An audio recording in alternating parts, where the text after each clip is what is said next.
after I had been doing Fame for 4 years, and it really wasn't 4 years where we would, do the show for 8 months or 9 months and then have time off. We would work really endlessly, sometimes 16 hours a day, and we would be in the recording studio and we'd be dance rehearsing, and then we would always have things to do when we weren't shooting.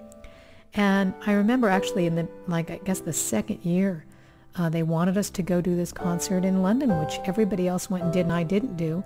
And the reason I didn't, I was the only person at that point, I think besides Debbie, who was married, who was in a relationship. And I remember wanting to go and spend Christmas with my husband's in-laws and see them. And it was the first time I'd really said I want to put my life before my work. And so that was why I didn't go to London. And then at the end of 4 years, I think I didn't want to be 16 anymore.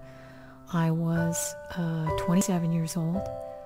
I was ready to really not be 16 anymore. And I said to them, I just want to come back and direct. I don't want to act. And they really said, if you want to come back and direct, you have to act. And I don't regret anything, because my path would be what it is when I left, and I would go on to do 4 more television series. But I guess in hindsight, I sort of had a kind of a grandiose attitude about, well, I only wanted to direct, and I don't know. Things might have been very different if I would have stayed and done both. But, I did what I did, and I don't regret it.